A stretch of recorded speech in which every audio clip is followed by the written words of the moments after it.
Bonjour à tous.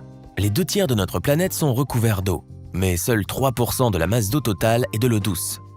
Et qui plus est, cette eau est très inégalement répartie.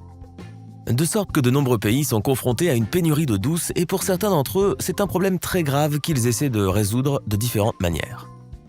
Le projet, connu sous le nom de Grande Rivière Artificielle que Mouammar Kadhafi a tenté de réaliser en Libye, était assurément l'un des plus ambitieux. Et c'est de ce projet que nous allons parler aujourd'hui. Regardez jusqu'à la fin et laissez-nous vos conclusions et commentaires sous la vidéo. 90% de la Libye est désertique et il n'y pleut presque jamais. De plus, en raison de la température élevée de l'air, l'humidité s'évapore très rapidement. Et dans certaines régions, il ne pleut qu'une fois tous les 5 ou 10 ans. Au milieu du XXe siècle, alors que les Libyens cherchaient du pétrole dans le Sahara, ils sont tombés sur un produit tout aussi précieux pour eux. Le bassin de Nubie, la plus grande source souterraine connue d'eau douce fossile au monde, est située dans la partie orientale du désert du Sahara.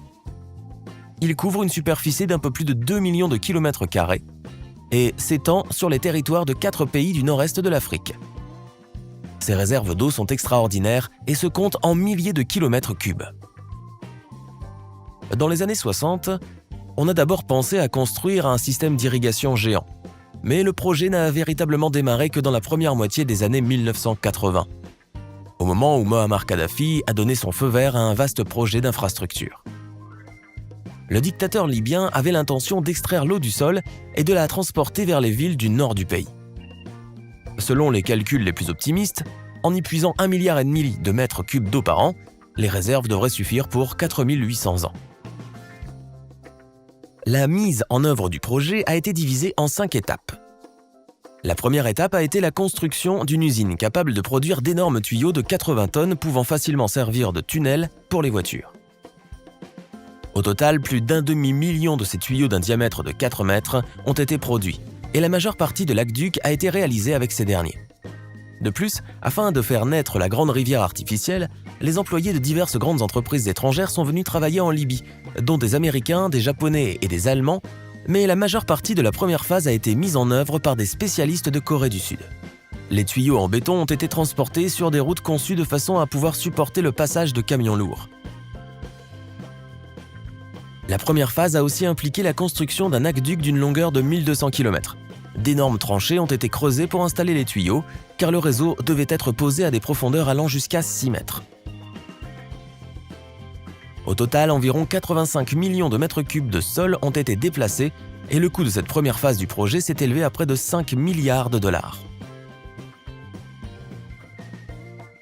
La deuxième phase, qui a débuté en 1989, a permis d'étendre l'aqueduc jusqu'à Tripoli, la plus grande ville et la capitale de la Libye, pour lui fournir, ainsi qu'aux zones environnantes, un approvisionnement quotidien d'1 million de mètres cubes d'eau.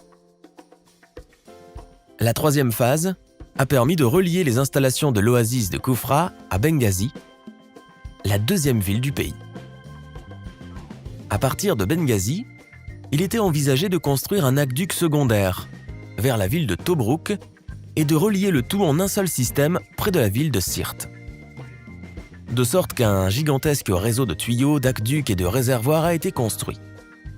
Au total, plus de 1300 puits ont été forés, dont un grand nombre à plus de 500 mètres de profondeur. En 2011, la plupart des sites prévus étaient opérationnels. Le gigantesque aqueduc s'étendait sur plus de 3000 km et avait commencé à transférer l'eau depuis 4 grands réservoirs souterrains situés au sud de la Libye vers les régions peuplées du nord. Avant le début de la guerre civile, il avait donc été possible de mettre en œuvre 3 des 5 phases du projet et d'entamer la 4e.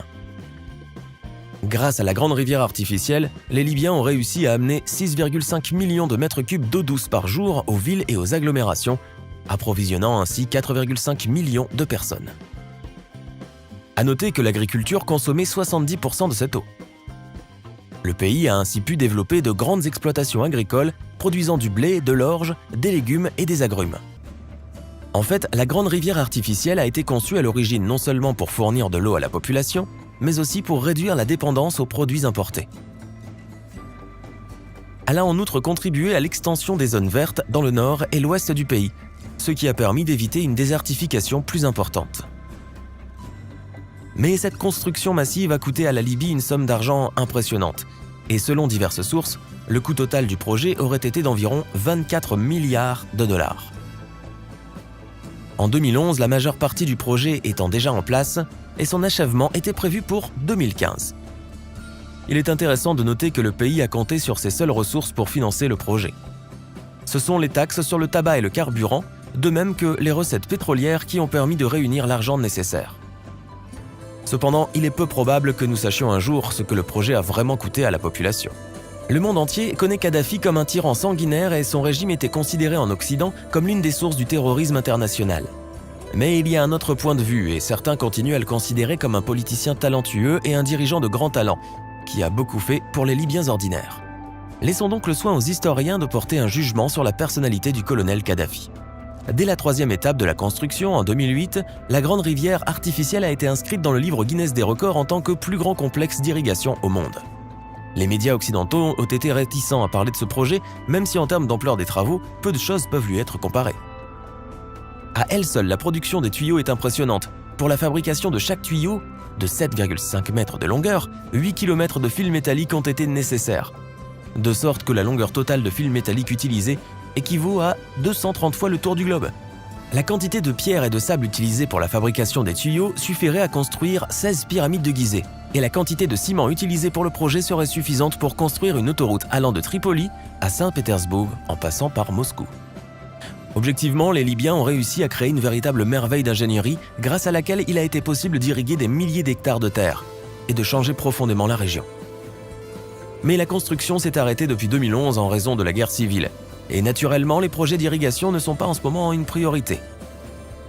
Pire encore, la guerre a causé des dommages aux sections déjà construites. Et ces dernières années, des articles sur le manque d'eau potable en Libye ont fréquemment été publiés dans la presse. Ce problème est utilisé périodiquement comme un outil dans la lutte d'influence par diverses forces politiques, et ce sont les gens ordinaires qui souffrent. Et malheureusement, en raison du manque d'entretien des stations de pompage et des attaques armées, l'infrastructure se détériore et la grande rivière artificielle perd peu à peu de sa majesté.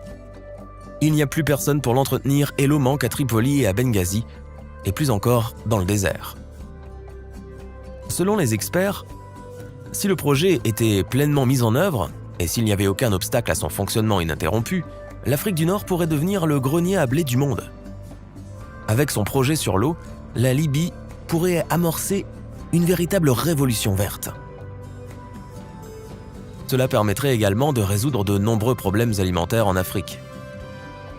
Plus important encore, cela garantirait la stabilité et l'indépendance économique. Mais hélas, on ne sait pas quand, ni même si cela va se produire un jour. C'est tout pour aujourd'hui. Si vous avez aimé la vidéo, mettez un j'aime et n'oubliez pas de vous abonner à la chaîne. Nous avons encore beaucoup de choses intéressantes à vous proposer.